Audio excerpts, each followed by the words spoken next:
Au sud de Bastia, s'étend toute une région vallonnée, couverte de châtaigniers et ponctuée de petits villages accrochés sur les crêtes des massifs. C'est la Castagniccia, l'une des 10 provinces génoises de l'île. Elle était jadis le grenier à châtaignes de la Corse, au temps où Bastia était le centre économique et politique de l'île. La Castagniccia fut durant des siècles un grand réservoir de population, regroupant une partie de la paysannerie insulaire autour de la culture du châtaignier, dans un réseau très dense de villages assez prospères.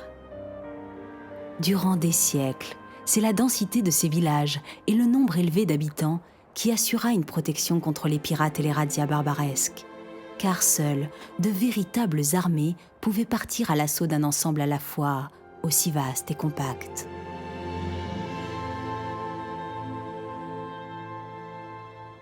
La Castagniccia fut préservée d'un des pires fléaux qui s'abattit sur la Corse au XVIe et XVIIe siècle. Alors qu'ailleurs, les villages littoraux, plus éparpillés, furent pillés et incendiés et leur population emmenée en esclavage. La Castagniccia concentra alors l'économie rurale de la Corse, et tandis que les convois de muletiers parcouraient toutes ces vallées et allaient livrer en grains et en farine les entrepôts bastiais, les propriétaires terriens s'enrichissaient et faisaient édifier dans chacun de ces villages de splendides églises, à la façade ostentatoire et au clocher orgueilleux.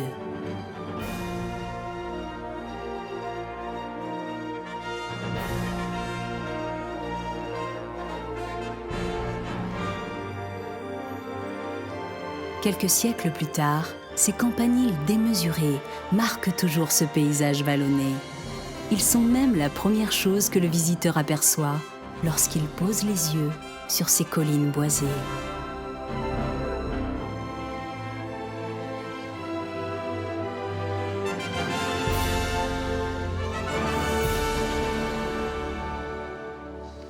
Il est vraiment très très haut ce campanile. Ouais, c'est l'un des plus hauts de Corse et le plus haut de Haute-Corse. Il fait 6 niveaux, il est à 40 mètres et il est magnifique. Pour être plus près du Seigneur. Oui, si on veut, mais c'était surtout pour dominer, parce que du haut de ce clocher, on pouvait voir les envahisseurs arriver de la mer. Ouais. Et oui, cette église de San Nicolao a été construite au XVIe siècle. Et dans cette période, on est vraiment en période de crise en Méditerranée. Il y a tous ces pirates des mers, ces barbaresques qui annexent toutes les côtes, et notamment en Corse. Ils viennent ici pour piller les villages, pour prendre des esclaves. Tu vois.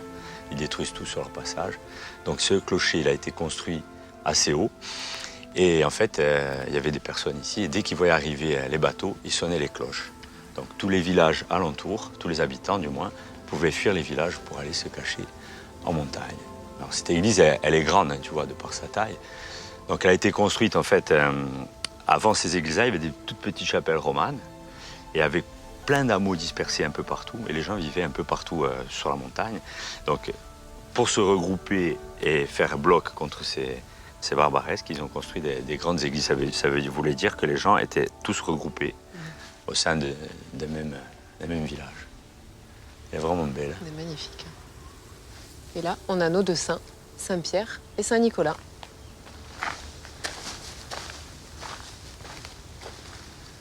Saint-Pierre, regarde, avec les clés du paradis. Et Saint-Pierre qui a abandonné ses filets pour suivre Jésus.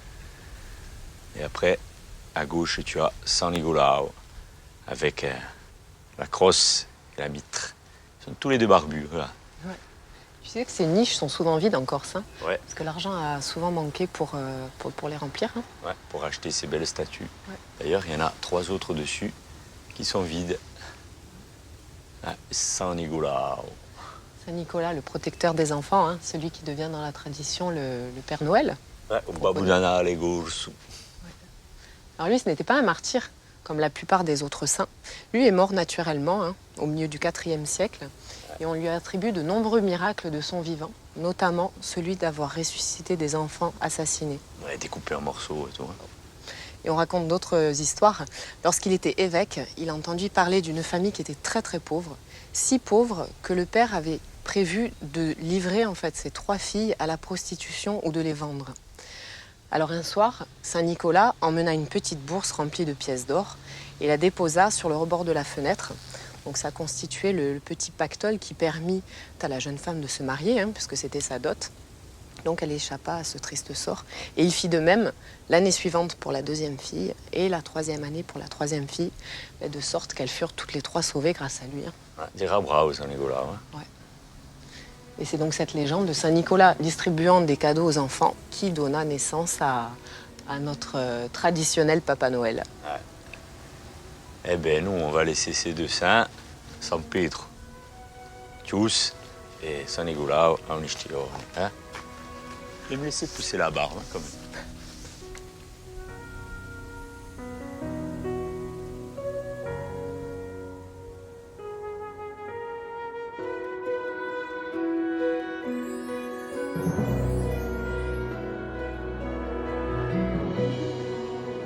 Ces somptueuses églises villageoises témoignent de la grande ferveur religieuse des populations d'antan, prêtes à de nombreux sacrifices pour honorer Dieu, et peut-être aussi s'enorgueillir de posséder le plus bel édifice de la région. Toujours est-il que toutes ces églises de Castaniche rivalisent de beauté. Toujours construites au cœur des habitations, elles sont l'âme des villages. Leurs façades démesurées et leurs campaniles très élancées se dressent au-dessus des toitures et imposent le respect, tout en forçant l'admiration.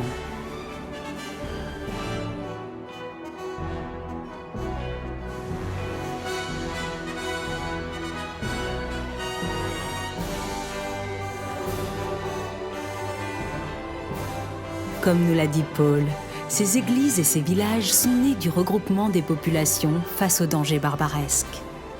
Avant le XVIe siècle, l'habitat était plus éparse et les lieux de culte plus nombreux. Abandonnés depuis longtemps, on les retrouve aujourd'hui, isolés dans le maquis. Regarde, c'est pas joli ça? Ça, c'est un chef-d'œuvre du patrimoine bâti religieux de la Corse. C'est la chapelle Santa Cristina. C'est une curiosité parce que, déjà, elle est très ancienne et en plus, elle a la particularité de posséder deux belles absides. Regarde, semi-circulaires. C'est très original. Ouais.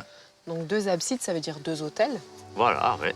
J'imagine qu'elle était dédiée à 2 saints qui étaient placés au même niveau. C'est ça. Donc il y avait 2 saints, Sainte Christine et Saint Hippolyte.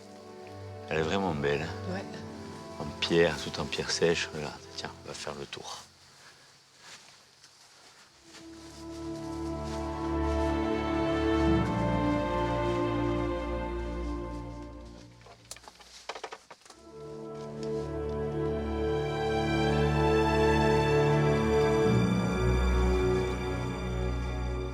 Regarde-moi ça, ces pierres d'angle bien taillées là. C'est que les maîtres bâtisseurs de l'époque, ils faisaient pas les choses à moitié. Chef-d'œuvre.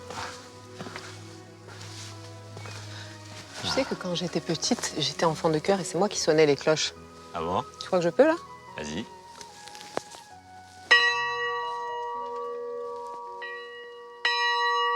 Waouh! Un son qui me rappelle quelque chose. J'ai entendu. Ouais, ce son de cloche. Une cloche bien réalisée. Les fondeurs de cloche, ils étaient à la pointe. Ça viendrait un son qui ressemble à celui de Monte Cristo. Ah bon? Probablement qu'elle a été construite là-bas. Ouais, en tout cas, elle est vraiment magnifique, cette chapelle. Et là, on voit quelque chose de particulier, c'est qu'au-dessus de la porte, on a quelque chose d'ancien. Donc ça permet de déterminer approximativement la date. Là, il y a des claveaux, tu vois. Tout en arc en plein cintre. Et ça daterait la chapelle du Xe, XIe siècle. Ensuite, il y a d'autres chapelles où on va retrouver un linteau, tout droit, comme ça. Donc ça, c'est des chapelles qui sont un peu plus récentes, XIIe, XIIIe siècle. D'accord. Ouais, et à l'intérieur, il y a vraiment un trésor, des fresques franciscaines très intéressantes. Alors, fais voir. Regarde-moi ça, ces magnifiques fresques. Ça, c'est de l'art, et de l'art franciscain du XVe siècle. C'est magnifique. Ouais, une grandiose. J'en ai vu quelques-unes des fresques, mais je t'avoue que, comme ça, j'en ai jamais vu. Ouais. Et je connais quelques codes. Uh-huh. Tu permets? Je sais pas, hein. Bon, allez. Allez, Vas-y. écoute, regarde. Tout en haut, il y a la scène de crucifixion qui domine et unit, comme ça, dans le cas de cette chapelle, hein, et unit les deux absides sœurs. Comme c'est beau. Et tout là-bas, alors, tu vois, celui qui est en train de se faire dévorer les pieds par les poissons, c'est Saint Christophe. Il porte l'enfant Jésus en eau poissonneuse. Ouais. Je voudrais pas me tromper, mais alors, donc là, on a les deux absides donc, qui sont dédiées chacune à un saint. Donc Sainte Christine pour l'abside de gauche, Saint Hippolyte pour l'abside de droite. Donc le Christ qui est en majesté dans les deux absides hein, et qui domine. On voit la série des apôtres et des saints qui sont placés juste en dessous. Alors, regarde, le troisième en partant de la gauche, celui qui est tout rouge, c'est un écorché vif. C'est Saint Barthélemy qui porte sa peau sur l'épaule. Ensuite, il y a, alors près de la fenêtre, Saint Jean, le calame à la main. Ils ont tous de beaux vêtements. Hein. Ouais. C'est très très joli. Ici, je crois bien que c'est Saint Jean le Baptiste, sur le pilier central, hein, entre les deux absides. Et ici, alors, il y a un petit personnage. Je suis sûre que tu ne sais pas qui c'est. Est-ce que tu as vu le petit bonhomme avec les grands yeux bleus? Ouais, je le connais. Tu connais? Dis-moi, allez. Ouais. En fait, c'est l'abbé Tonsuré des bénédictins de l'abbaye de Monte Cristo. Voilà. C'est Sainte Christine qui le présente. Il a, tu vois, il a sa joue appuyée sur sa main.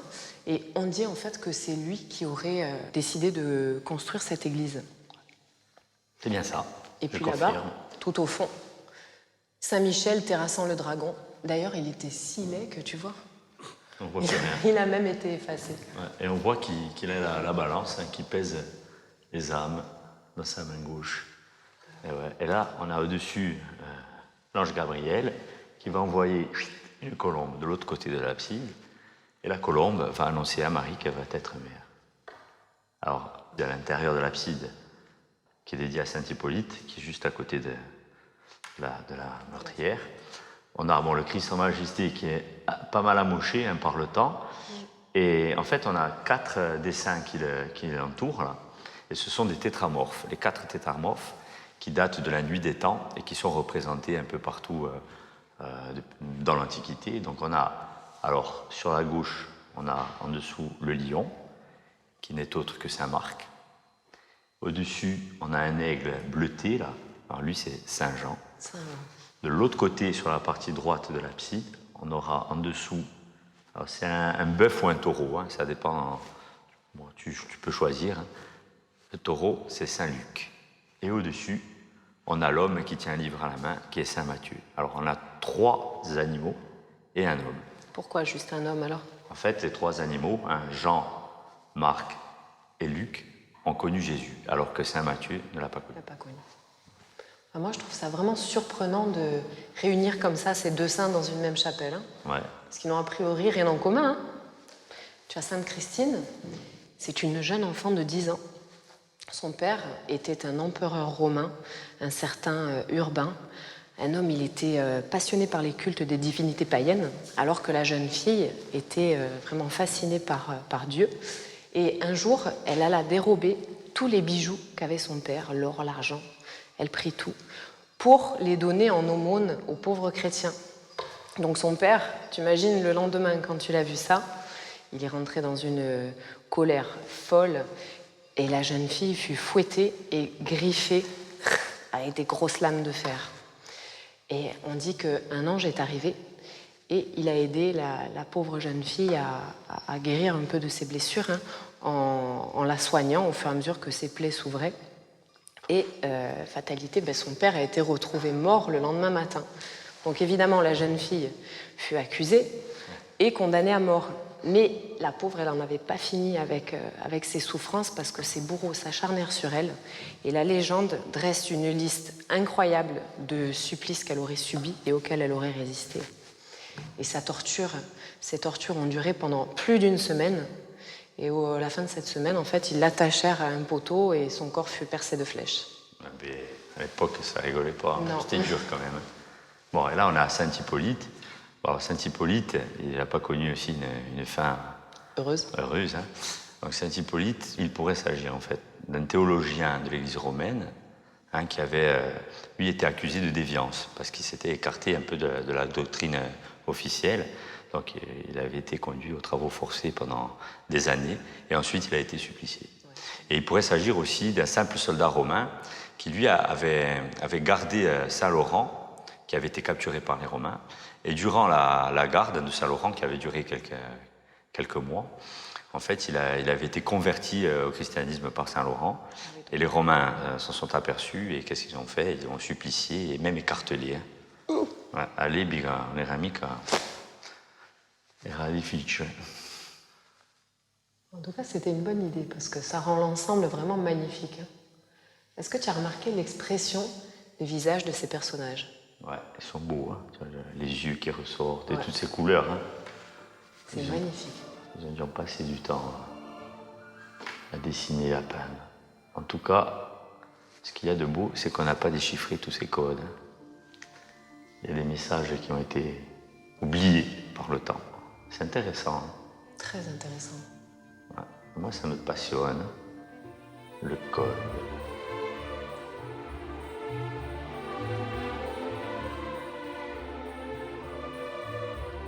Les fresques des chapelles romanes de Lille sont comme les pages d'une bande dessinée.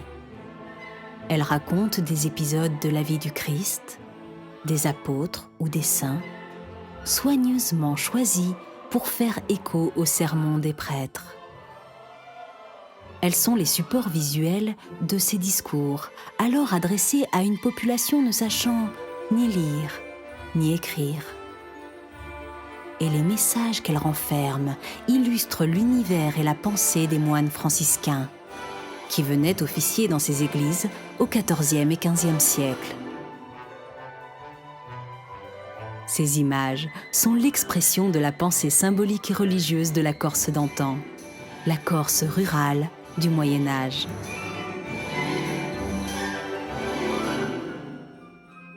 Ego sum lux mundi et via veritas et vita. Je suis la lumière du monde, la voie de la vérité et de la vie.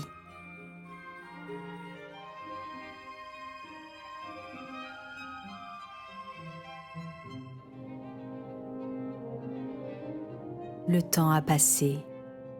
Les puissants torrents qui dévalent la montagne insulaire et traversent cette région de collines ont emporté avec eux la mémoire de ces populations paysannes, leurs croyances, leurs rites et leurs rêves. Les messages secrets, les codes mystérieux de ces fresques ont été oubliés, comme lavés par le temps.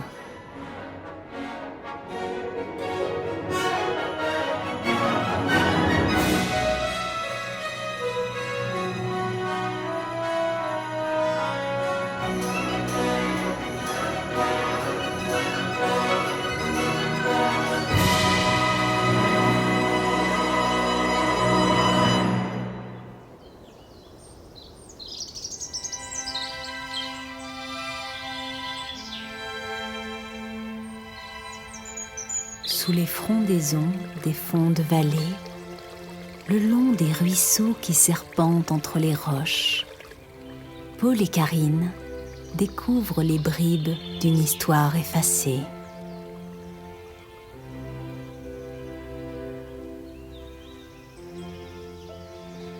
Comme c'est joli ici. Ouais, on est bien là, c'est humide, toute cette verdure.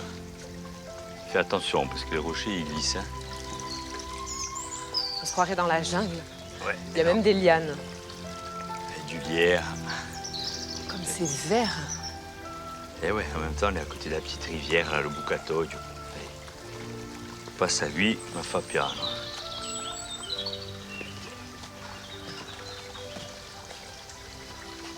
Regarde comme c'est mignon, là. Ouais. On dirait une crypte abandonnée, toute recouverte de mousse. C'est trop beau. Avuntana d'acqua gitosa. Elle est jolie, hein? Ouais. Rien de tel pour se ressourcer. Et en plus, avec ce petit filet d'eau qui coule, là. Tu crois qu'on peut la boire? Ouais, viens.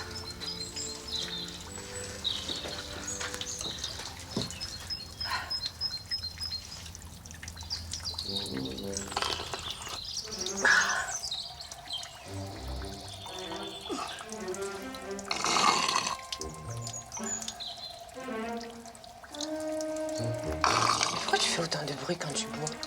Ben, parce que c'est de l'eau gazeuse et quand je la bois comme ça se fait des bulles. C'est pas très poli.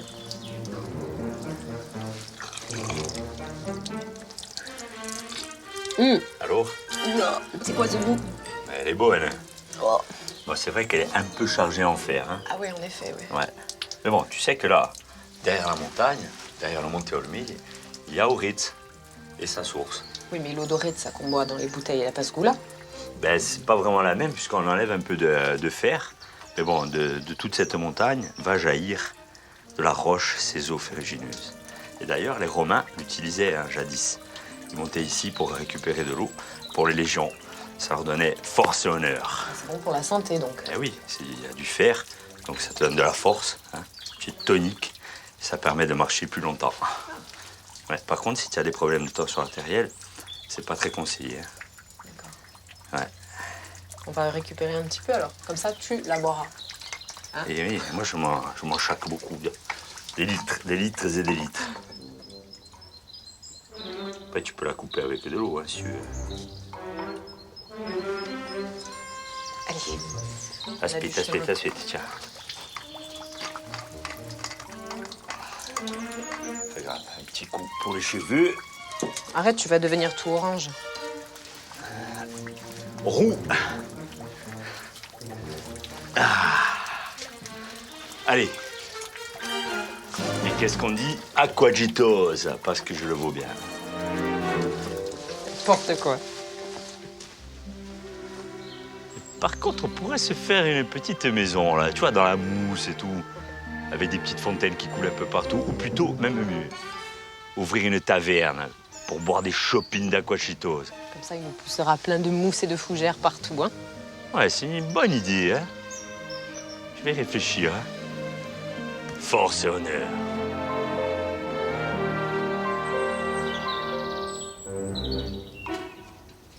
Ce chemin est joli aussi, hein. C'est pittoresque. Tiens, en fait, j'ai trouvé ta gourde. Tu veux pas prendre un peu des forces? Ah, c'est la mienne. Il est beau, mais tu sais qu'à l'époque, les chemins comme ça, ils étaient souvent mal fréquentés. Je crois pas, c'est bien dire. Tu sais que cette région du Maurianinque est le théâtre de bien des histoires de bandits? Ouais, un peu partout aussi en Corse, on a des histoires, des légendes de bandits. Et dans chaque village, il y avait au moins un bandit minimum. Et sur chaque chemin, on pouvait faire de mauvaises rencontres à l'époque. Et tu sais qu'ici vécut le plus sanguinaire de tous, un certain Francesco Maria Castelli, originaire de Castagnic. C'est Gounosco. Et c'est au couvent d'Alesagne qu'il abat son premier homme, son cousin en Oui. plus. Tout ça pour une partie de cartes qui aurait mal tourné. Donc il est condamné par la justice et il passe 5 ans au bagne. Quand il revient Bien dans la fait. région, il tente alors d'assassiner toutes les personnes qui auraient témoigné contre lui lors du procès. Alors, les gens de la région ont très peur, hein, parce qu'il vit de raquettes et de rapines. Il s'introduit chez les gens pour les voler, surtout ceux qui ont un peu d'argent, hein, les curés, les notables, etc. Et donc les gendarmes le cherchent, mais il inspire une telle terreur qu'en fait personne ne veut le dénoncer. Hein. En fait, c'est le vrai psychopathe. Un vrai psychopathe, voilà. Donc pendant 18 ans, il sévit dans la région, sans être inquiété du tout. Hein. Et puis en 1925, il est tellement sûr de lui, la terreur qu'il Fait régner dans les fait villages. régner dans le village, qu'il décide de se présenter aux élections Ah, un législatives. couguet. Et c'est ce qu'il a perdu finalement, hein, parce qu'à peine sa candidature annoncée, il est abattu une nuit d'une balle dans le dos alors qu'il sortait d'un bar. Et donc ces assassins l'ont enterré d'ailleurs sur le chemin là même où ils l'ont tué. Il mérite ce qu'il mérite, hein. Ouais, mais en tout cas, à l'époque, comme tu dis déjà, la politique, c'était réservé à certaines personnes. En même temps, à l'époque, c'était pas bien de se promener là. C'était... Tu passais le chemin, tu disais, bien, qu'est-ce qui va m'arriver?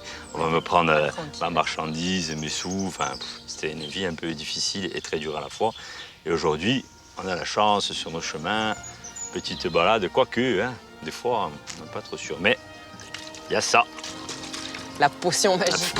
la potion magique. Aquagitose, ils peuvent venir les bandits là. Avec ça, tu vas me défendre. T'es, on est où, les... Non, merci. Non. Allez, maintenant, on peut y aller tranquille. Qu'est-ce que tu fais? Oui, tu vas les impressionner comme ça.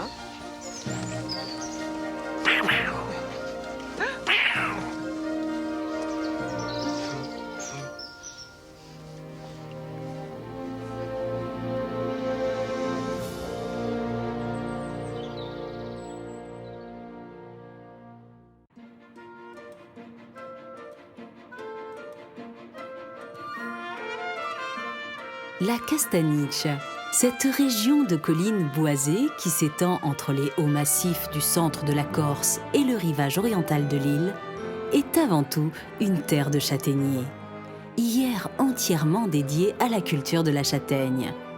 Dans une île où la culture céréalière n'était pas suffisamment importante pour les besoins de la population, la farine de châtaigne était autrefois la principale source de glucides des habitants, la base de leur alimentation.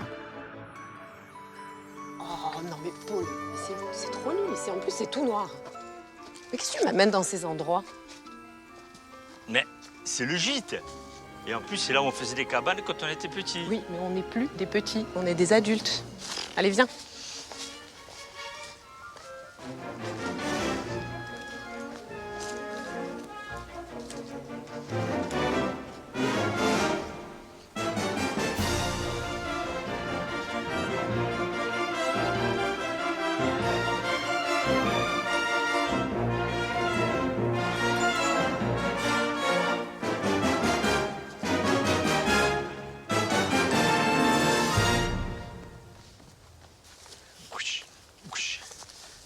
Regarde, mais toi, on va voir que nos têtes dépassées, là, tellement la fougère est grande. Tu as raison, elle est dense, là. Ouf, waouh, regarde cet arbre. Oh, magnifique. Il est beau, hein? Pop, pop, pop, pop, pop. Oh, quel engin, il doit avoir quoi, 400 ou 500 ans, non? Et celui-là, même un peu plus. Regarde la taille et l'épaisseur du tronc. Et puis tous ces nœuds, là, regarde. C'est impressionnant. Regarde, on pourrait même rentrer debout dans le tronc. Ouais. Il y en a vu passer celui-là des animaux et des hommes. Hein. Ou gastagne, ou châtaignier. Il est vraiment beau, hein? Alors, tu sais que le châtaignier, il a été introduit en Corse. Ah bon? Ouais, il a été introduit dans un premier temps par les Grecs. Hein, ils ont apporté quelques plants par bateau. Mais ensuite, ce sont les Génois qui ont vraiment impulsé l'implantation des châtaigniers en Corse. Donc ça s'est passé en 1548, hein, il me semble. C'était le gouverneur génois qui était en poste à Bastia, qui avait ordonné à chaque habitant, jeune homme de village, de planter au minimum 4 arbres fruitiers. Donc, après, c'était selon la topographie, hein, des régions. Donc il y avait soit le figuier, soit le mûrier, il y avait aussi l'olivier, et ici, la châtaigne. Ouais. Alors avec les châtaigniers, on pouvait tout faire. Hein. Ouais. Donc on utilisait les drageons, tu sais, les repousses, voilà, il n'y en a pas, pour faire des piquets de clôture, qu'on utilisait encore d'ailleurs. Ensuite, les feuilles, les frondes, on mettait les miaches, les falcoulés. Et après, avec la châtaigne, on donnait à manger aux animaux, aux cochons et aux autres animaux. Et avec la châtaigne, on faisait de la farine. Avec la farine, on faisait des gâteaux, du pain et autres dérivés de la châtaigne. Ouais. Et par contre, l'implantation de ces châtaigniers par les Génois était bien accueillie par les populations locales, puisqu'ils avaient du mal à se procurer des céréales et notamment du blé. Oui, parce qu'il faut savoir que le blé coûtait très très cher à l'époque, hein. Oui. Notamment à cause des raids barbaresques qui avaient empêché les Génois d'implanter les populations sur la plaine orientale, là où ils auraient pu cultiver le blé. Et puis au XVIe siècle, ils devaient partir jusque sur les marchés italiens, en Sicile, pour acheter ce fameux blé. Donc ça coûtait très cher à la République et donc aux habitants qui payaient alors le blé au prix fort. Ouais. Donc la farine de blé a été remplacée par la farine de châtaigne. Et on l'appelle aujourd'hui l'arbre à pain. Ce magnifique spécimen. Bello, hein? Mais il y en a d'autres qui sont un peu plus grands, hein, et plus vieux dans la montagne. Il faut se mettre à 10 pour faire le tour. Et un coup des bious, fais voir. C'est impressionnant. Oh, j'entends son cœur battre. Pop, pop, pop, pop. Là, je devrais rester comme ça pour me ressourcer. Allez, ressource-toi. Oh là là, qu'est-ce qu'il est gros.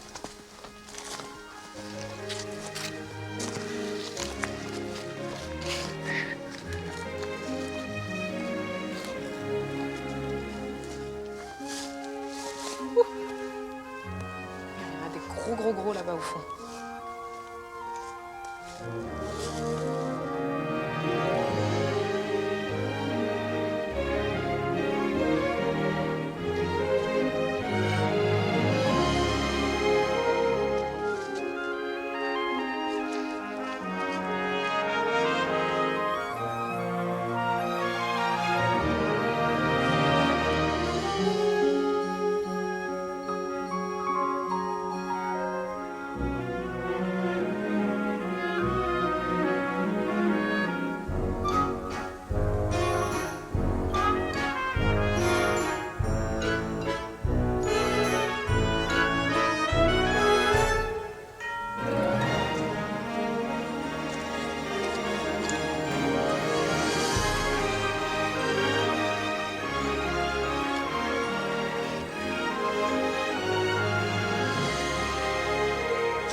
Autrefois, entretenue et choyée, la vieille châtaigneraie corse se meurt aujourd'hui, inexorablement étouffée par une végétation devenue bien trop dense.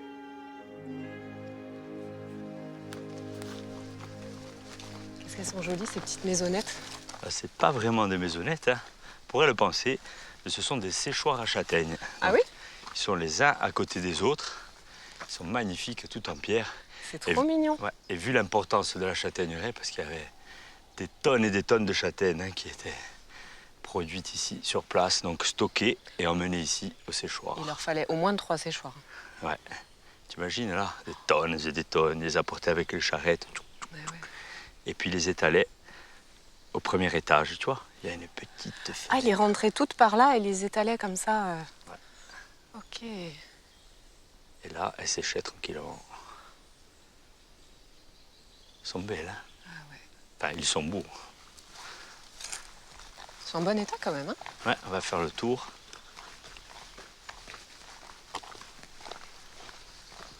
Ça, les lauses, elles sont bien posées. Il y a la petite porte devant. Voilà. Ah, diabète, oui. On va rentrer. Tu es sûr? Ah, allez, viens. Oh. Je suis pas très rassurée, hein. C'est noir. Waouh! Mais c'est tout sombre ici, c'est plein de suie. Ouais, mais il est quand même beau. Ah ouais. Un beau séchoir. Donc, je te disais que les châtaignes, elles étaient au-dessus. Donc, il y avait une certaine épaisseur, voire 50 cm. Et là où nous sommes, il y avait le feu. Le feu qui se trouvait au centre de la pièce. Donc, le feu, il fallait régulièrement le contrôler. Il fallait pas qu'il y ait trop de flammes, hein, puisque les flammes, c'était pas bon pour le séchage des châtaignes. Et il fallait venir donc jour et nuit pour. Ouais, il pour fallait surveiller. le surveiller. Hein. Alors, les châtaignes, elles étaient au-dessus. Et donc, elles étaient éparpillées sur toute la partie supérieure. Et il fallait quand même une technique parce qu'il fallait les remuer. Hein. Eh oui. Il fallait venir tous les jours, les remuer, pour qu'elles sèchent tout en même temps. Alors ça durait à peu près entre 3 et 6 semaines hein, de séchage. Donc après, on récupérait les châtaignes, on enlevait la peau, la première peau, et après il fallait avec un tout petit couteau gratter les interstices de la châtaigne sèche. Le travail minutieux. Et ouais. Et il fallait ensuite les amener au moulin pour en faire de la farine.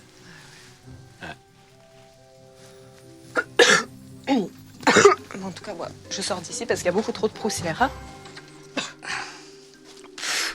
Je te laisse dans ton séchoir.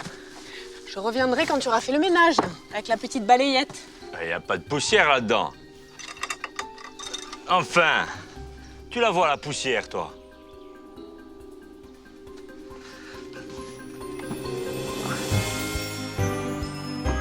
On pourrait même en faire un paillage.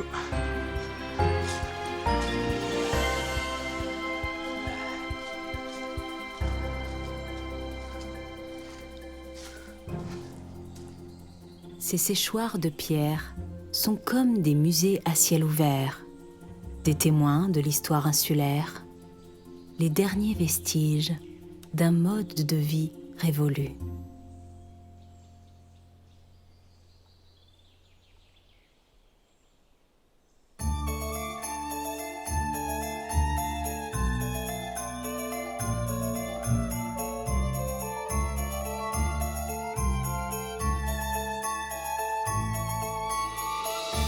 Petit à petit, les vieux arbres se couchent, les anciennes forêts de châtaigniers s'évanouissent, s'effacent devant de nouvelles essences, dans une dynamique naturelle de renouvellement forestier. C'est beau cet endroit, hein? C'est très joli. Regarde toutes ces fougères. Ah, elles sont belles. Hein? Puis ces arbres, regarde, ces chênes blancs au guercho, ils sont magnifiques. Ouais. Et là, on rentre sur les terres de Mâtre. Tadam.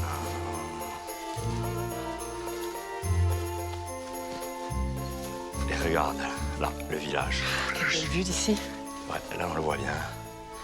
Et là, tout un pan de ma vie, jadis, s'est écoulé. Pourquoi? Tu es originaire de Mâtre, à toi, je savais pas. Non, pas vraiment, mais j'ai longtemps fréquenté. Alors tu dois être au courant des bien sombres histoires qui se sont passées là dans ce village. Hein. Un petit peu comme partout en Corse. Dans chaque village, il y avait une histoire à l'époque médiévale qui était assez sombre. C'est un fait historique qui a été rapporté par les chroniqueurs du XVIe siècle. Au XVe, le seigneur Colombano della Rocca serait venu au village, en fait, à Mâtre. Il aurait été invité pour discuter d'affaires secrètes avec les seigneurs du coin, Tommasino et Lanfranco. Alors, il a été reçu en grande pompe, hein. On lui a offert un somptueux dîner avec des poulardes et des cygnes farcis. Ouais, du lapin, du vin, tout, du pâté. Très, très copieux. Et donc, on l'invita à passer la nuit au village, ce qui remit leur fameuse discussion au lendemain. Alors, les gens qui accompagnaient le seigneur ont été logés dans des bâtisses autour. Et lui eut l'honneur et le privilège d'avoir la plus belle chambre de la maison de Lanfranco. Mais c'était un piège, car dans la nuit, les deux seigneurs locaux et leur fils se jetèrent sur lui et le découpèrent à coups de hache. C'était une véritable boucherie, c'était horrible. Et on dit qu'ils auraient jeté les morceaux de son cadavre aux chiens dans la rue juste devant la maison. Alors selon les chroniqueurs de l'époque, ils disent qu'en fait ils auraient décidé de tout cela suite à une déclaration que le seigneur aurait faite et que les deux auraient jugé trop injurieuse. Ouais, c'était comme ça à l'époque, mais à mon avis, Della Rocca, il avait fait quelque chose, tu vois. Ouais, mais quand même. Mais à l'époque, c'était ça. Il avait peut-être tué un cousin, donc après, papa. C'est l'époque des vendettes, là, c'était des tueries. C'était dur quand même. Ouais, mais moi, je préfère vivre aujourd'hui parce qu'à l'époque, c'était difficile. À part le pâté, les bonnes poulardes et le reste, les coups de hache, moyen. Ouais. C'est vrai que c'est beaucoup plus calme maintenant. Hein.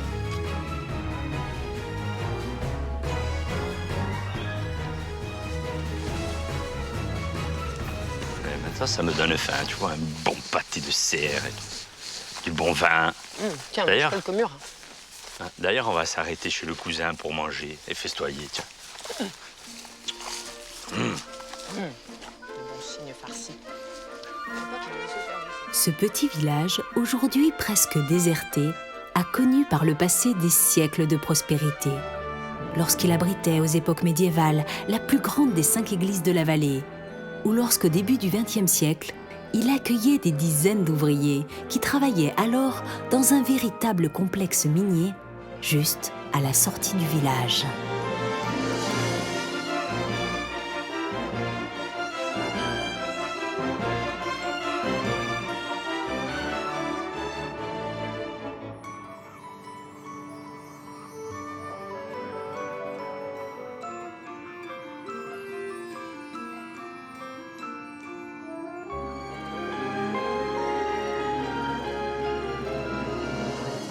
Ça va plus, là, hein. Regarde-moi ça.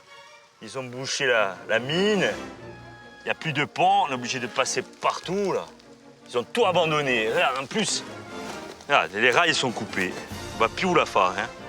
Qu'est-ce que tu racontes? Par contre, il en reste encore. Regarde. Regarde-moi ça. Ça a fait ma fortune jadis. Regarde. Oui. C'était à moi, ça. J'avais trouvé ça. J'avais trouvé le filon avec mon ami géologue. Regarde, ça c'est du réalgar. On dit que c'est de la poussière de caverne. C'est de l'arsenic. Eh ouais, c'était à moi. Et aujourd'hui, il n'y a plus rien. Tout abandonné. Tu dis n'importe quoi. Ouais. Tu sais que la mine a commencé ses activités en 1908 et que ça a cessé en 1929 avec la grande crise financière. Elle a réouvert en 1935 et jusqu'à la guerre mondiale, donc ça peut pas être toi. T'imagines quel âge tu aurais? Mais c'était le mois d'avant. Parce que là, il y a le mois d'aujourd'hui. Donc on rentre en fusion. Et c'est moi qui ai découvert tout ça. À mon avis, l'arsenic, tu l'as un peu trop reniflé, non? Ouais, peut-être. Regarde comme elle est belle. En tout cas, elle a une belle couleur. Hein. Ouais. Rouge orangé, comme moi. Ouais, elle est magnifique. Là, il y en avait un peu partout, hein, sur ce versant de la montagne. Alors tu sais que le réalgar, ou le sulfure d'arsenic, était utilisé autrefois comme insecticide. On l'utilisait encore pour les cultures, hein, pour les pucerons, etc., sur les vignobles et aussi sur les cultures arboricoles et fruitières. Hein. Mais la principale utilisation, c'était la fabrication de bombes, hein, pour la Première Guerre mondiale. Ça veut dire qu'ici, à Mâtre, on faisait à peu près 1500 tonnes par an, hein, de cette pierre-là.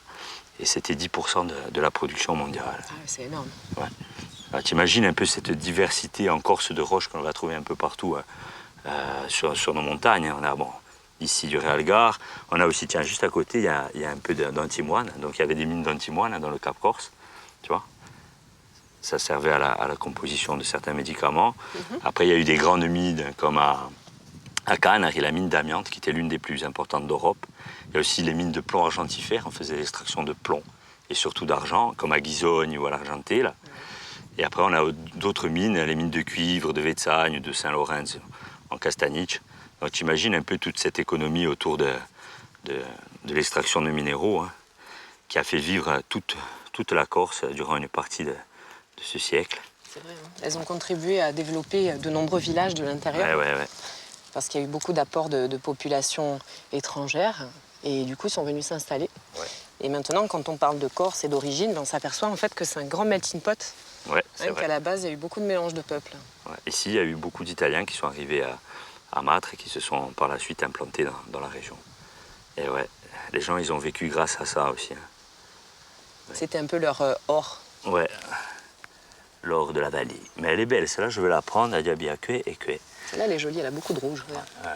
Et tu sais que bon, donc il y avait la roche qui était au fond, là, dans les cavernes, donc ils faisaient l'extraction, et ensuite ils emmenaient tout ça par wagon. Il y avait le rail là qui est juste devant nous, et après ils faisaient la transformation. Elle était un peu transformée, parce que là elle est belle, mais sinon des fois elle est sur des blocs comme ici, tu vois. Après il fallait la. Il y avait des gros blocs qu'il fallait tailler. Hein. Voilà. Et aujourd'hui il ne reste plus rien. Allez viens, on va aller visiter le site d'exploitation. Ah, là, j'ai un problème. Oui. On va tester notre bravoure. Allez, va. Tu crois qu'il tiendra? Fais attention quand même, hein. Oh. Tu peux y aller. Pour toi, il devrait tenir pour moi, non? À mon avis, il faut accélérer, hein. Oula, tu m'as fait peur, hein.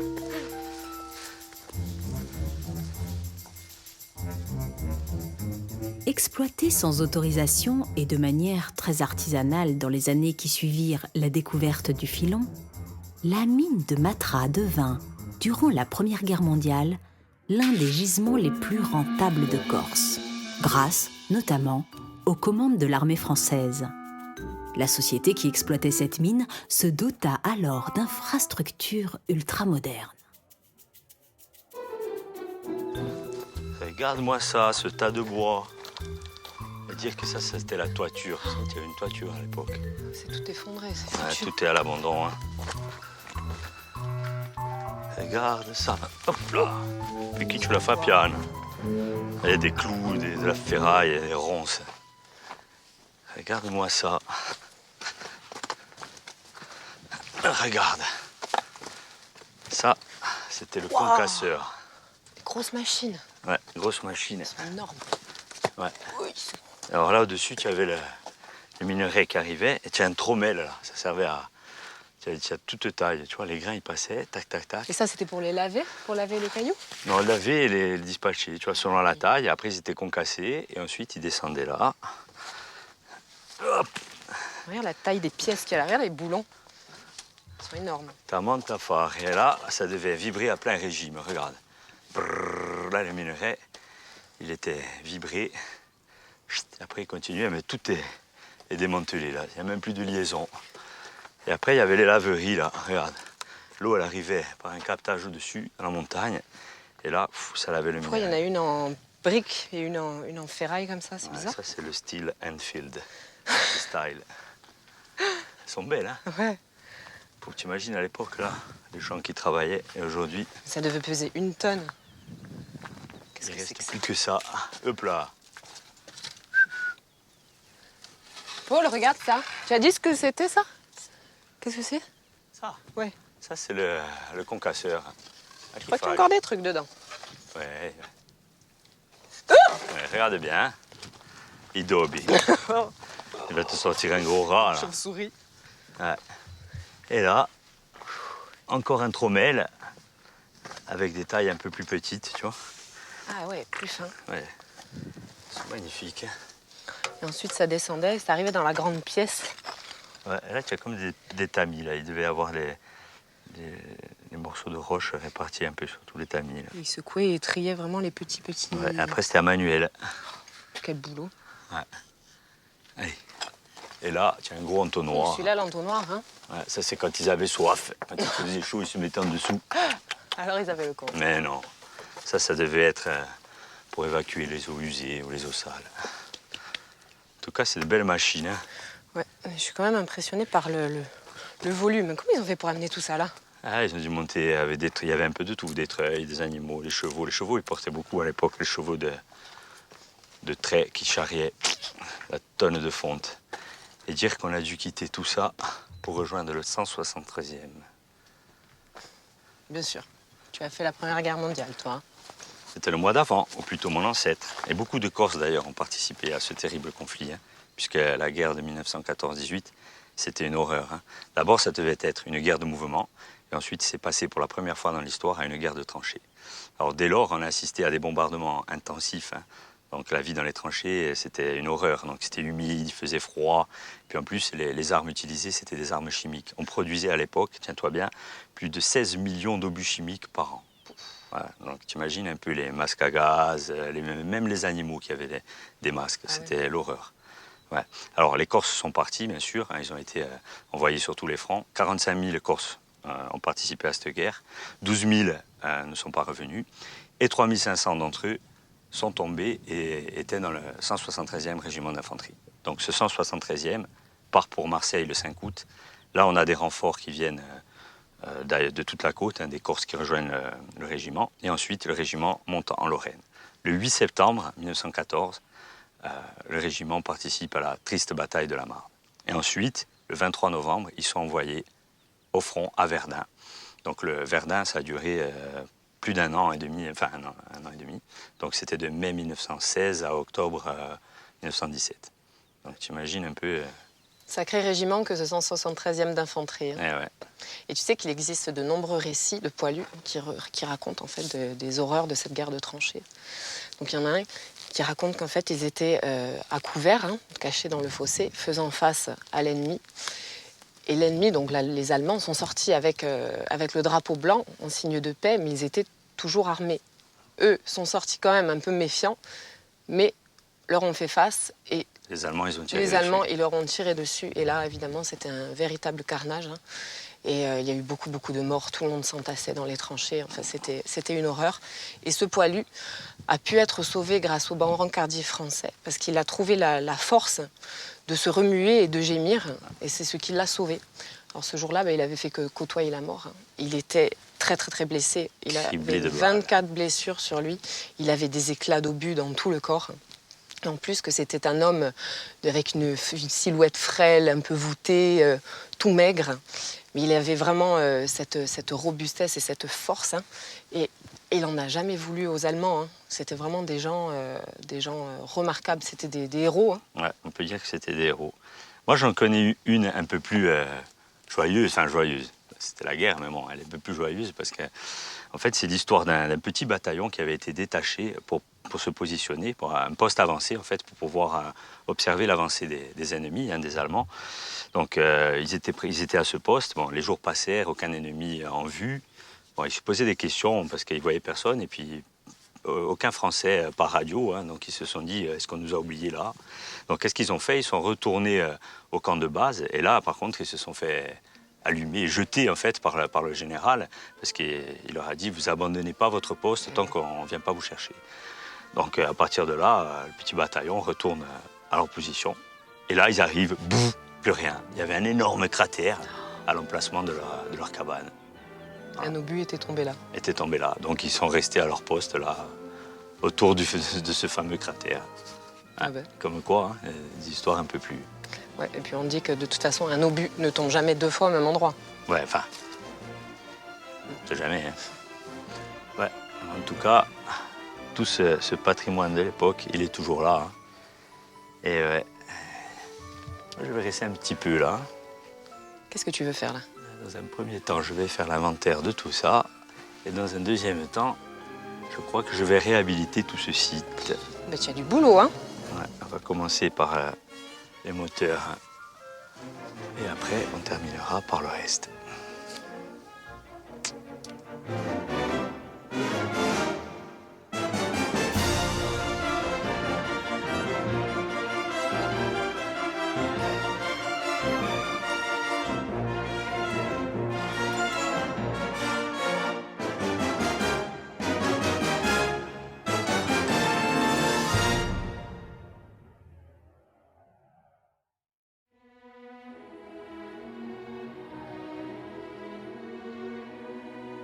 La Corse compte plusieurs sentiers de randonnée qui permettent de la traverser d'est en ouest, en passant au pied des puissants massifs du centre de l'île, dont la Paglia Orba, le Capo Tafunatu et les sommets environnants, qui sont comme des monstres de pierre, assis sur le toit de l'île, faite de roches dénudées, de dents de crête et de grandes écailles.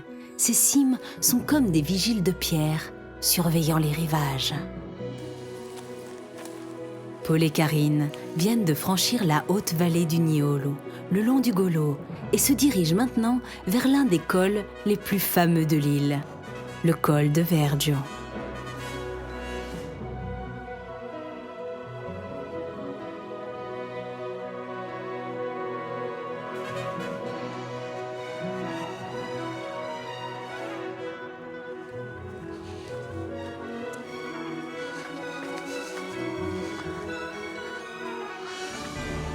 Tiens, ça c'est de l'or.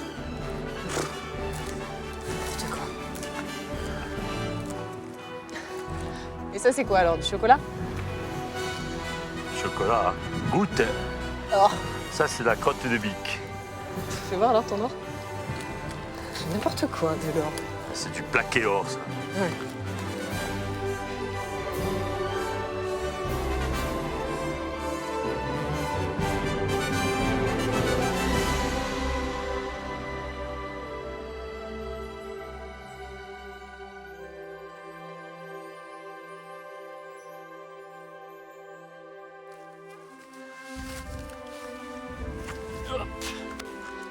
Allez, viens, Karine, je te donne un coup de main. Allez, Louise, Maria-Louise. Merci. Ça va? Dur la montée, hein? Et ça grimpe, hein? Ah, on a toujours un petit peu de vent, hein? Un petit peu. Ouais, d'ailleurs, regarde.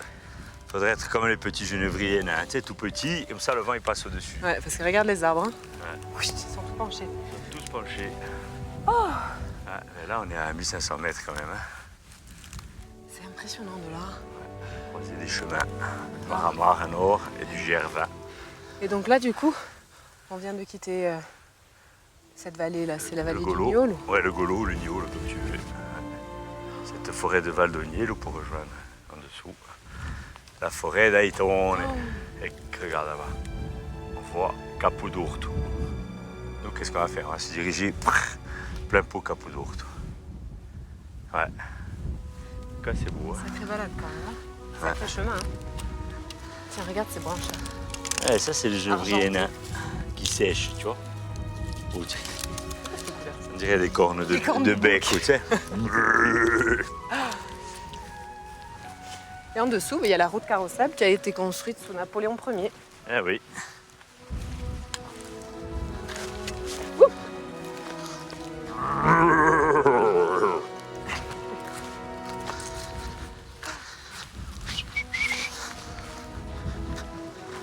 Tu vas? Mais je veux voir la vue qu'il y a d'ici. Mais pourquoi tu prends le chemin là? Oh! Viens là! Tu as une meilleure vue. Mais il faut encore escalader. On peut pas passer par des chemins plus simples. Bah, allez, viens, regarde, franchement, tu viens là, regarde. C'est grandiose, regarde. Wouhou! Attends-moi, attends-moi. Je Aussi, suis je le peux voler. roi des deux vallées. Oh, Regarde.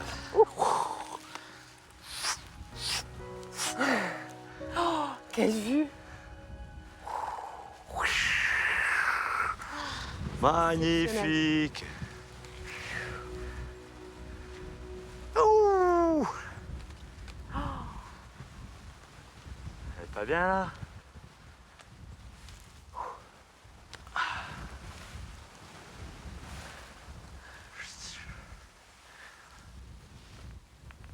Ça, c'est de l'ouest.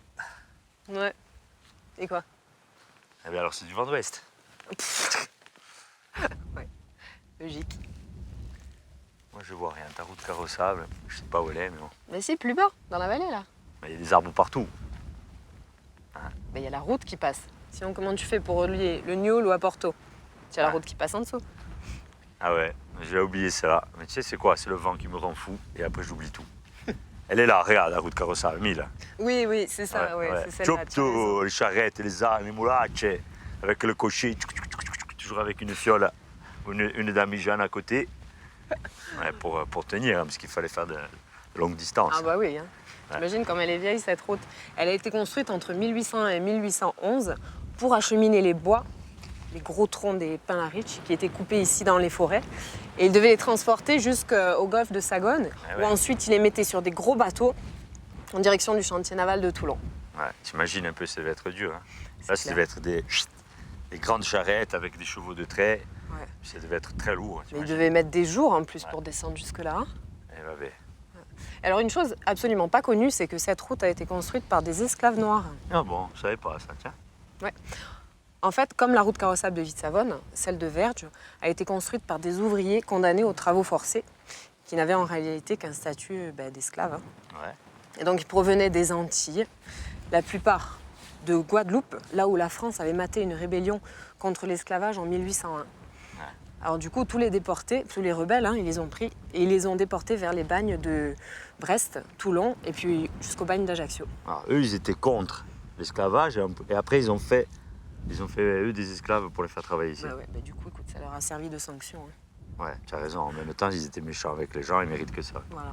Et en plus qu'en ce moment, là, en ce temps-là, hein, l'administration avait besoin de main-d'œuvre bon marché. Donc ça tombait plutôt bien parce qu'il y avait de très nombreux travaux à réaliser.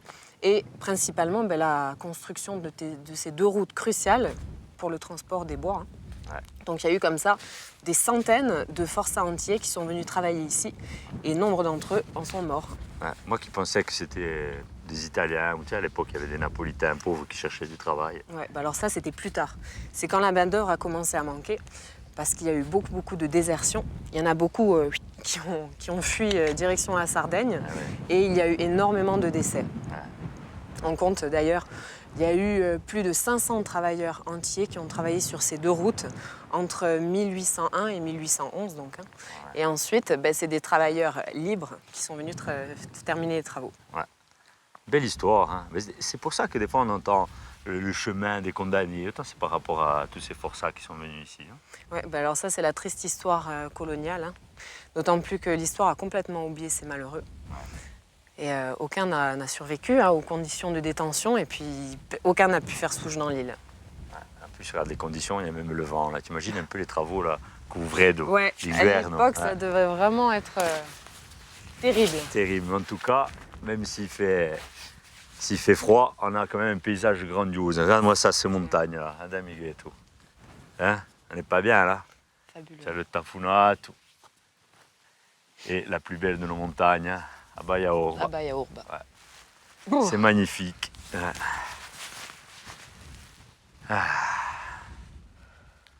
Et ouvrez. Non, moi j'ai trop froid. Je descends. Moi je vais me réchauffer. Je vais chanter, tiens. Abaya Orba luminosa, regina bianca incurunata. Dammigela così composa dallo gento sono innamorata. Che freddo! Bravo!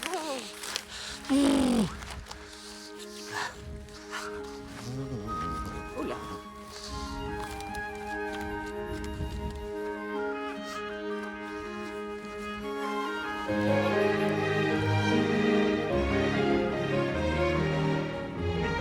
Milo, regarde. Comme il est beau. Enfin, on se retrouve, hein. Tout tordu, il est plein de nœuds. Et regarde, des petites chevelures. Come il est bello, belluccio. Ah, tu sais comment il s'appelle, lui? Non.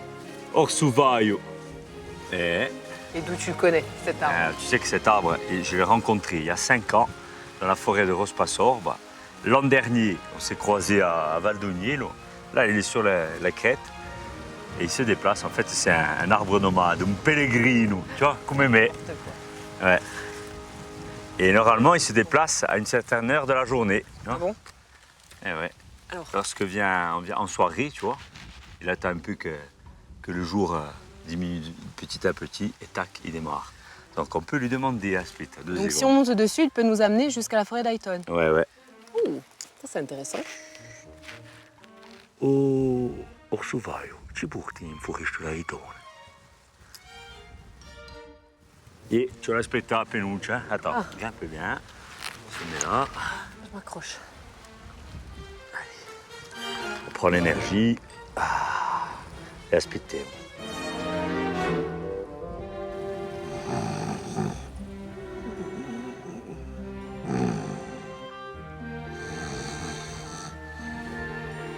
Je crois que tu lui as pris toute son énergie à Orsuvaio.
La Corse est une montagne dans la mer.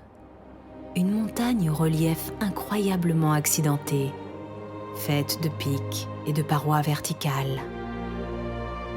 Les sommets de l'île semblent ainsi jaillir de la Méditerranée, comme de puissants geysers, ou plutôt, comme de fantastiques éruptions de magma.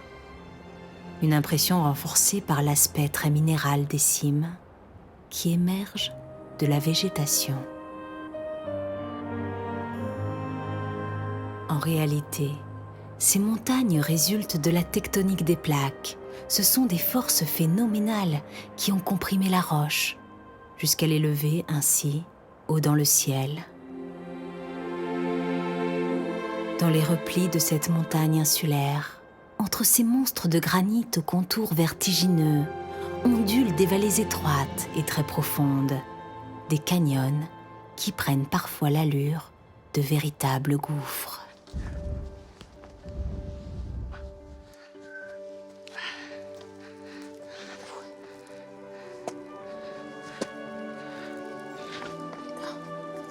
Paul et Karine poursuivent leur traversée de l'île sur un de ces sentiers de randonnée qui longent les crêtes, contournent les abîmes ou les pics trop abrupts.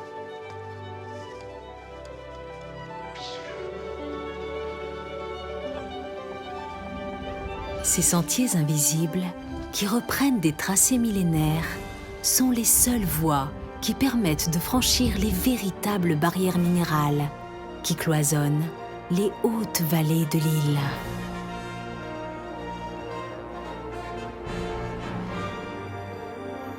Au bout de l'effort, le spectacle est toujours grandiose.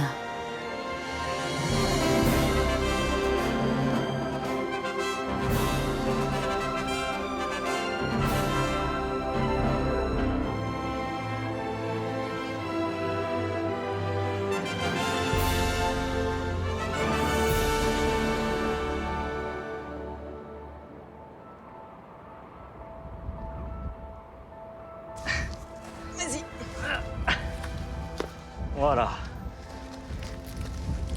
Wow. Merci. Ça grimpe, il n'y a que des cailloux. Waouh, regarde. Ouf. Pas beau là? Quelle vue. Regarde-moi, ça c'est montagne. Et puis celle-ci, regarde, ce gros rocher là. Énorme ce rocher. Ouais, t'as mon tangent. Tu sais qu'il est porteur d'une extraordinaire histoire. Ouais? Ouais, enfin une légende, mais en fait c'est une histoire vraie. Hein. Ouais.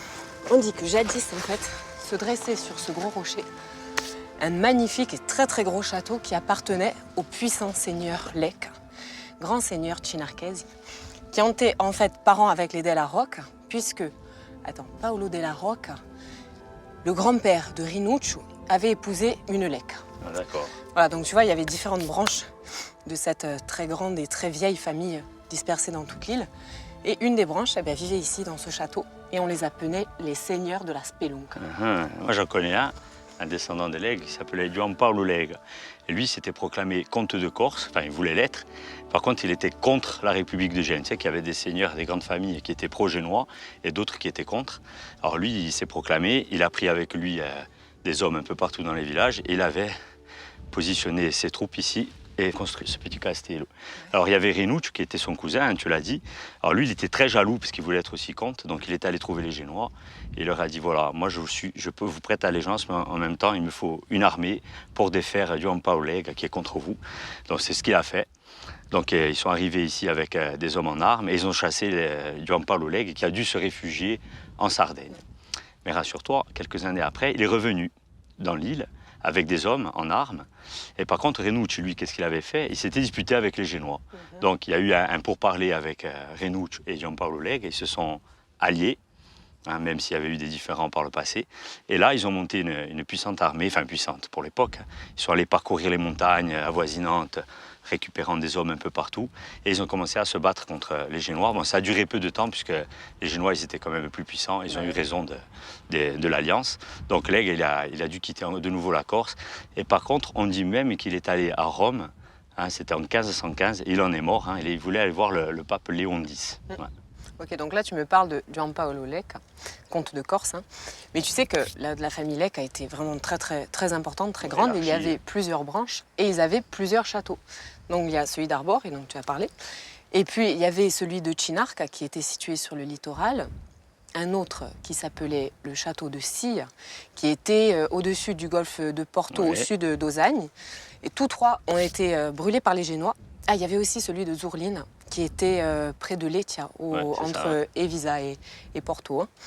Et donc ici, la fameuse histoire des Lègues qui se sont établis donc, dans cet immense château et qui ont régné ici en maître. C'était les seigneurs de la Spelunca. Et donc leurs descendants ont exercé comme ça pendant des siècles et des siècles une autorité vraiment très importante sur toutes les populations. Hein. C'était des gens très cruels, très autoritaires. Et force de leur pouvoir, c'est eux qui décidaient de tout. Hein. Ouais, et on dit même que pendant les offices religieux, en fait, quand ils arrivaient, le petit peuple était obligé de sortir de la petite chapelle San Cipriano pour qu'il n'y ait que à l'intérieur. Que la famille, les gars. Voilà. Hein. Et aussi une autre histoire, donc ça se passe au XVIIe siècle. Manone di Lecca, donc grand seigneur de la Spelunca, avait vu une très jolie jeune fille au milieu de la foule lors d'un office religieux. Elle lui avait tellement plu que il a décidé tout simplement de se l'approprier en fait. Il a prise de force et l'a ramenée chez lui. Oui. Donc la pauvre jeune fille qui s'appelait Gloria était donc enfermée dans ce château. Lorsque son père a appris la disparition de sa fille Gloria, il a réuni tous ses amis bergers du Niolu et sont venus ici pour attaquer le château dans le but de délivrer bien sûr la jeune fille. Le curé en fait de Evisa s'était interposé, mais malgré ça ils étaient décidés vraiment à en finir puisque c'était la goutte d'eau qui avait fait déborder le vase. Donc ils sont rentrés dans le château et ont mis tout à feu et à sang. Ils ont tué, égorgé tout le monde. Le massacre a duré des jours et des jours, donc ils ont réussi bien sûr à délivrer la jeune fille. Et avant de partir, ils ont mis le feu au château. Et du coup, c'est ça qui a signé la fin de cette branche des Lègues de la Spelunca. Ouais, on a eu, on a dit, ils ont fait ce qu'ils ont fait après. Ouais, mais si ton histoire est vraie, aujourd'hui on ne retrouve quasiment plus rien de ce castillo, si ce n'est que quelques pierres et quelques vieux escaliers. C'est ça. Mais mon histoire est vraie puisque c'est les gens d'ici qui la racontent. Ouais. La fin des seigneurs qui vivaient de rapines et de meurtres. Ouais.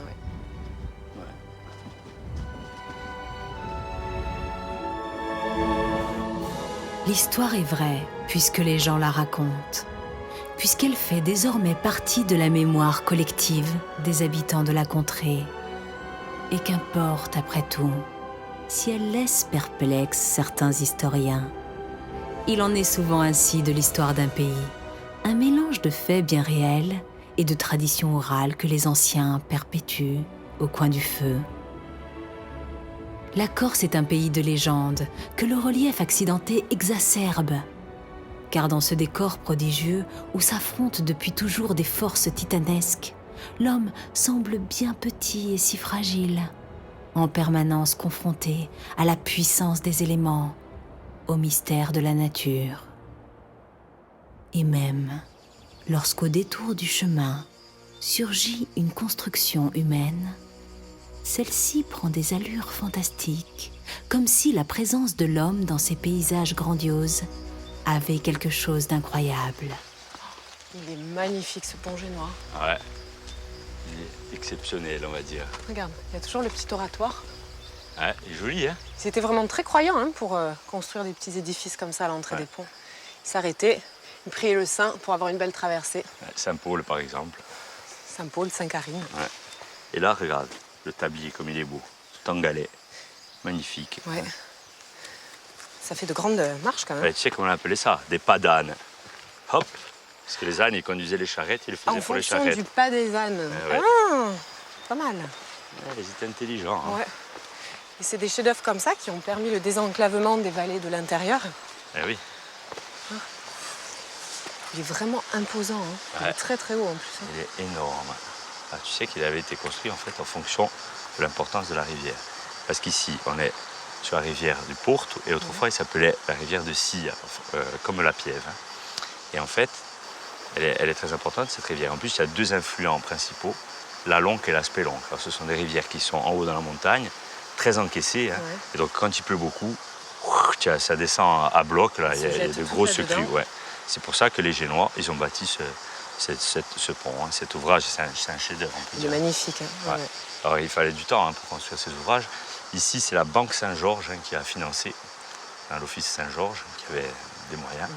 Donc, il a fallu quelques années. Donc, il a été construit en 1470. Ah oui. Ouais. Et tu vois, là, le pont, il y a deux pentes. Ça s'appelle des tabliers. Alors, en premier lieu, ils faisaient la base qu'on appelait la culée. Et ensuite, ils avaient plein d'échafaudages. C'était des boulins, hein, c'était des grands échafaudages, des poutres. Et d'ailleurs, on voit... Ah, c'est les trous qu'on Ouais, voit. Je on me voit suis toujours quelques demandé trous, ce ouais. que c'était. C'est des trous de boulins. Donc c'est pour mettre les poutres. Voilà, des échafaudages. Bon, ils prenaient de l'eau hein, qui était prélevée sur les berges de la rivière. Et ensuite, petit à petit, donc, ils montaient les tabliers. Et après, on a tous les parapets hein, qui permettaient aux charrettes et aux bestiaux de ne pas tomber. Hein. Eh oui. Ouais. Il en a vu passer quelques-uns de seigneurs, Ouais. d'animaux, de charrettes, de charrues. Et en fait, il avait été construit juste avant le conflit qui avait engagé la République de Gênes contre les féodaux, hein, notamment ce célèbre Giampaolo Lega. Et en fait, Gênes a détruit beaucoup de choses ici dans la région. Les Génois sont arrivés, ils ont détruit beaucoup de villages qui avaient prêté allégeance à ce legs. Hein. C'est vrai. Et puis au XVIe, les raids barbaresques ont fini la désertification de tous les villages en bas. D'ailleurs, il n'y avait plus rien sur les littoraux. Et les premiers villages qu'on trouvait en montant, c'était Ota et Evisa. Mais bon, on était déjà quand même assez haut dans la montagne. Et ensuite, les pirates sont montés jusqu'à Evisa. Hein. En 1584, ils ont fait aussi des ravages. Ouais, pour te dire un peu hein, jusqu'où ils allaient. Ouais. En tout cas, ici, on est bien, mais on va devoir y aller. Ils nous ont laissé de beaux chefs-d'œuvre, hein. Bien solides. C'est bien.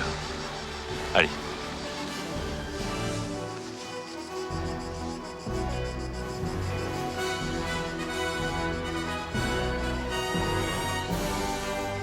L'élégante arche de ce pont génois évoque par sa taille toute la puissance des torrents de la montagne corse, qui gonflent les rivières en de véritables fleuves et descendent jusqu'au rivage, en creusant dans le granit de fantastiques canyons, à l'image de ces gorges, de la Spelonca, si profondes qu'elles en donnent le tournis.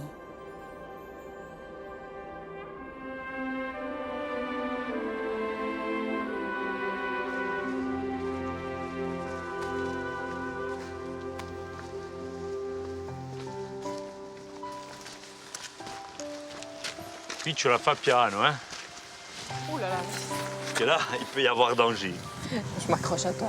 Ouais, regarde, je vais affronter le danger. Non, il ne faut pas rigoler parce que là, ça peut être dangereux. Et regarde, tiens-toi, ce vieux genévrier.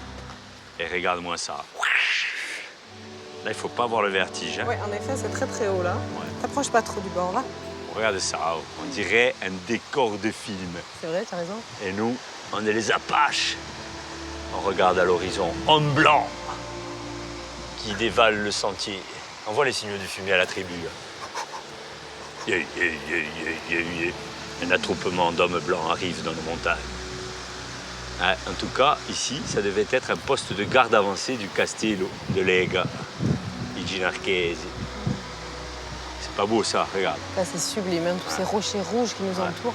Et puis la rivière, la Spelonca et ses gorges. Plah, ça. C'est magique, ce que peut faire la nature. Hein. Ouais. En tout cas, les endroits comme ça, ils sont assez exceptionnels et imprégnés. On a l'impression que tout nous observe. Les arbres, les rochers. Et ouais. Allez, rayons de soleil. Andiamo. Tiens, grand petit homme, Le- reprends ton chemin. Il me manque les plumes, hein. Je vais me trouver des plumes d'oiseaux, d'aigles. Le long de la paroi rocheuse, un mur de soutènement dessine un ancien chemin de muletier qui surplombe l'abîme et file à travers la montagne. Suivant le tracé initié par le fleuve, il est l'unique voie reliant les vallées de l'intérieur entre elles et jusqu'au rivage.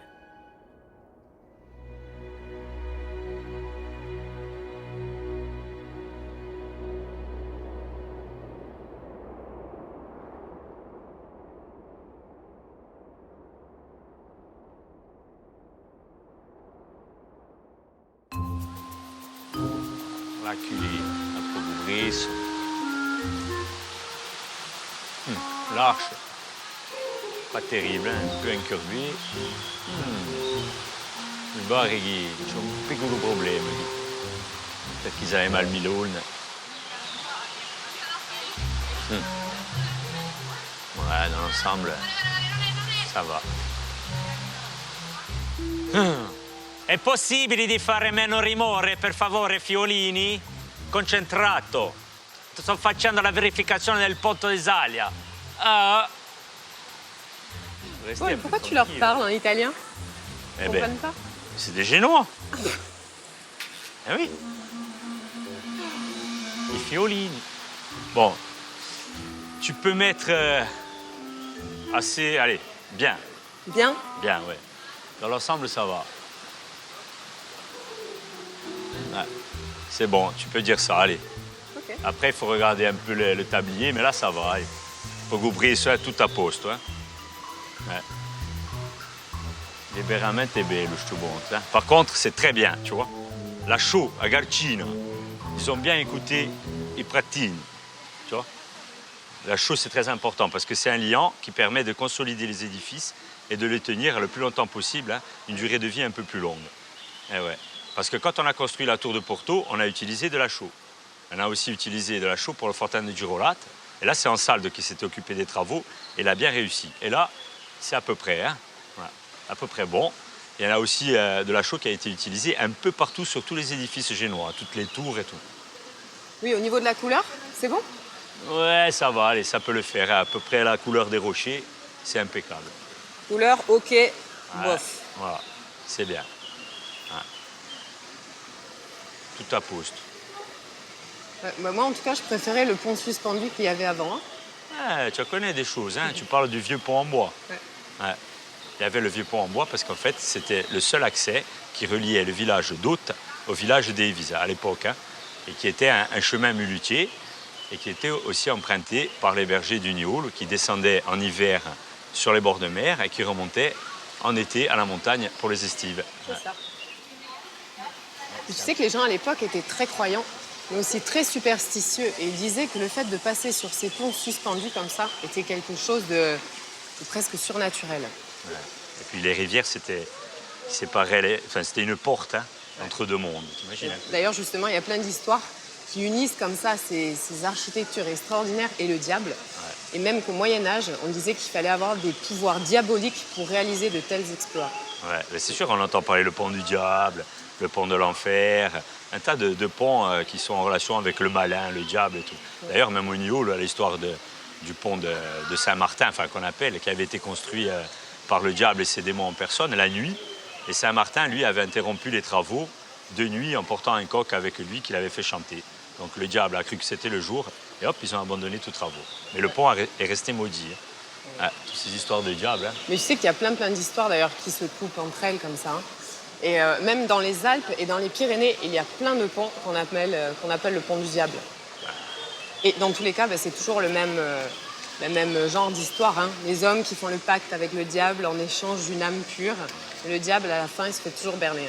Ouais, mais c'est comme ça. Hein. Et celle qu'on entend le plus souvent, c'est celle le diable, en fait, aurait accepté de construire un pont. Et en échange de ça, les hommes devaient lui donner une âme pure d'une jeune vierge. Et ce qu'il faisait, en fait, c'est que tous les matins, il faisait passer un coq, un cochon, un bouc sur le pont. Ouais, un becco. Alors du coup, voilà, le diable, il se faisait avoir à tous les coups. Alors il avait beau être très très puissant et menaçant, mais il n'était pas très futé. Mais bon, quand même, il avait une petite basse-cour. Oui, à la Una fin. ialina, un becco, tu vois. Ouais. Le diable, hein. E i fiolini non ascoltano niente. È sempre così. C'è il rumore. E la concentrazione non è buona. Ouais, c'est bon. Là, c'est bon, hein, donc tu viendras signer rapport construction OK. Ça va? Si. Benissimo. Serpentant entre les blocs de granit, le fleuve termine sa course au nord-ouest de la Corse, dans le golfe de Porto, qui forme comme une brèche dans la montagne insulaire. Comme toutes ces voies de passage qui permettent de pénétrer le territoire corse, le golfe de Porto est gardé depuis l'époque génoise par une grosse tour, implantée sur un énorme rocher surplombant la mer.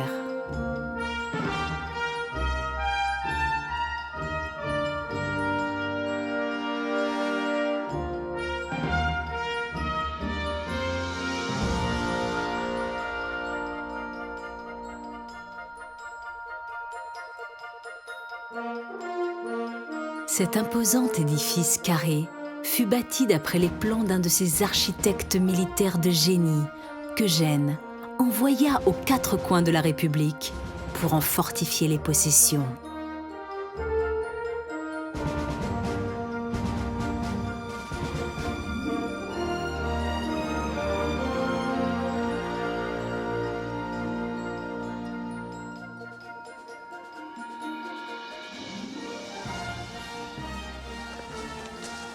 C'est quand même dingue, hein. Dès qu'on s'approche du bord de mer, on voit des traces du passage des Barbaresques. Ouais, tu veux parler de cette tour, la tour de Porto, ou Porto plutôt. Et c'est l'une des plus grandes de Corse, les plus imposantes. Regarde-moi ça comme elle est belle. On s'en rend bien compte quand on est au pied. Hein. Ouais, Ouh, toute carrée là. Waouh. impressionnant. En tout cas, il n'y a pas une crique ni une plage où on ne voit à l'ombre d'une tour surveiller l'horizon. Hein. Ouais, Bon, à c'est part vrai. peut-être sur les plaines d'Allée, rien. Ouais, la côte Bon, là. orientale, hein, elles ont toutes été rasées. Hein. Il n'y en a plus en fait. Hein. Plus une. En tout cas, là, c'est sublime. Je suis sûre que quand les pirates débarquaient, là, ils allaient se piquer une petite tête. L'eau a une couleur absolument fabuleuse. Hein, Paul? Paul? Allez, viens. Paul, qu'est-ce que tu fais? Ah, le temps des Barbaresques, c'était bien à l'époque. Magnifique. Oh, c'est super ici. Ce sont les illustres personnages qui ont marqué mon histoire. Viens, allez, San Piero Gorso, Coadjoufa come me. La vieille. Ouh, je connais cette dame. Allez, viens. Andrea Dorio, bah. Oh, Geraldine.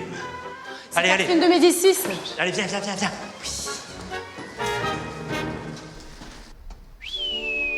En effet, rien n'a changé. Pas grand-chose, du moins. Waouh, Et là, la vigie, tutti torreggiani, quoi, tutti genovesi. génial, regarde toutes ces montagnes.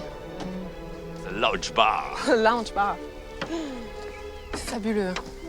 Regarde-moi ça, cette vue imprenable sur la mer. T'imagines un peu à l'époque, là, les torreggiani qui regardaient l'horizon et qui voyaient arriver des galères de barbaresques. Ça devait être flippant. Ouais, et les barbaresques qui rentraient, pillaient tout, dégradaient tous les villages.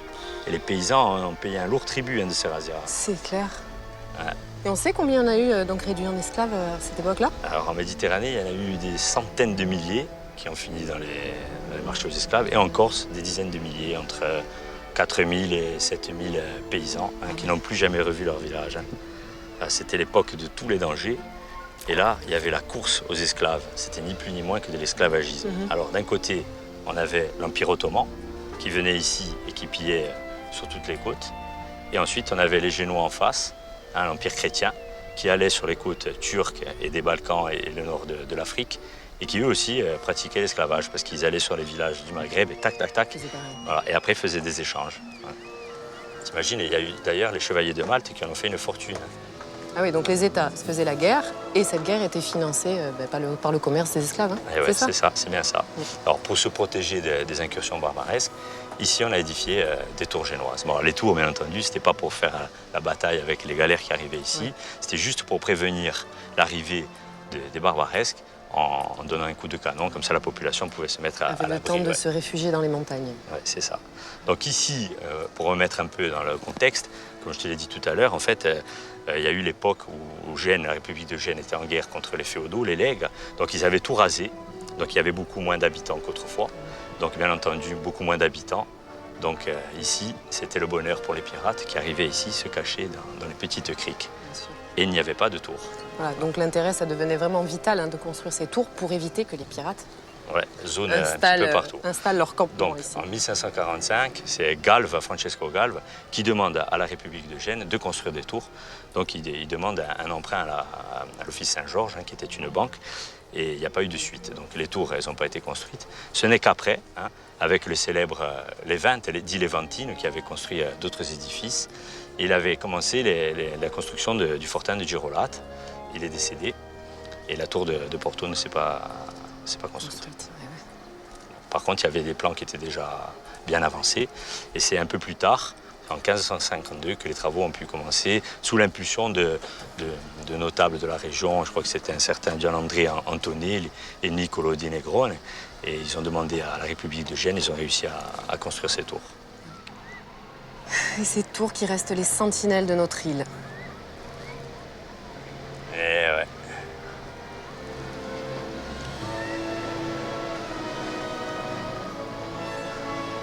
Pas de galère aujourd'hui.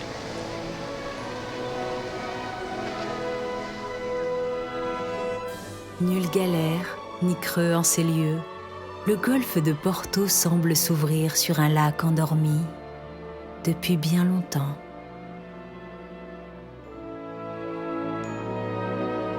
Et tandis que le soleil décline lentement et que sa lumière rasante teinte ces rochers d'un rouge pourpre sans nul autre pareil, la vieille tour de Porto s'apprête à passer une nouvelle nuit à guetter l'horizon. Seule, isolée sur son piédestal, face à la mer et ses récits légendaires.